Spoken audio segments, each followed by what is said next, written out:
Okay, let's go ahead and read this problem and solve it. It says, solve for z shown in the figure below. Do not include decreased sign or z equals in your answer. And so the first thing that I'm going to notice is that 3z and 5y plus 80 are supplementary angles. And so I'm going to use that information and solve for y, because once I have y, then I can figure out what z is.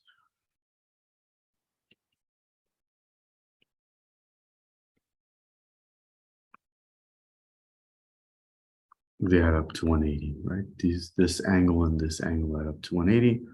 Combining like terms, I find out that 8y is, or 8y plus 100 rather, is 180.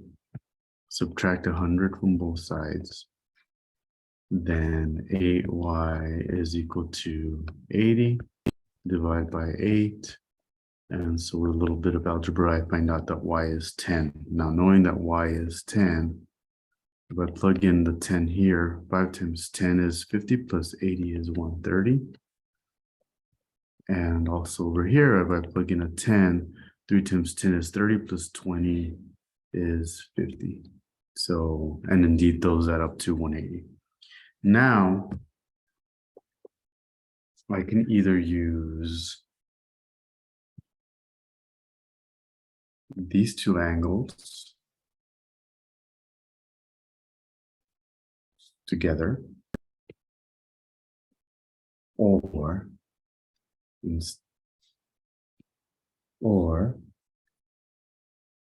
instead use this angle and this angle. Okay, so I have two choices, but I have to know how to use it. And that's why I'm going to look at this diagram here. So if we're looking at alternate interior angles, in this case, it would be like C and F, then the two are equal. So remembering that,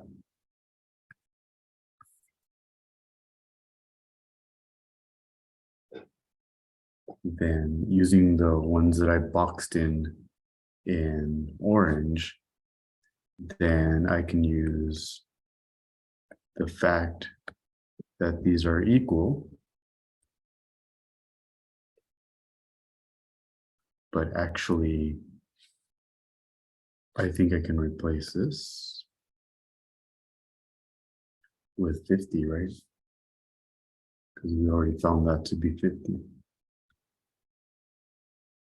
And solve for z, and I'll do it over here just because I have more space, or I can use the ones that I circled in blue and note that 130. In fact, I think I need to show you the diagram before I state out what we're going to do.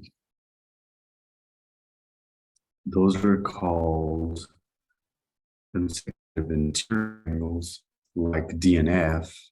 So it turns out that when I add them, they're equal to 180.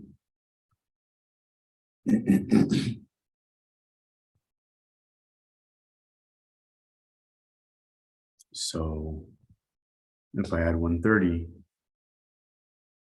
to 4z plus 30, that's equal to 180. So let's just make sure we get the same z and we'll be done. You don't have to do it both ways, but this is a way to check our work.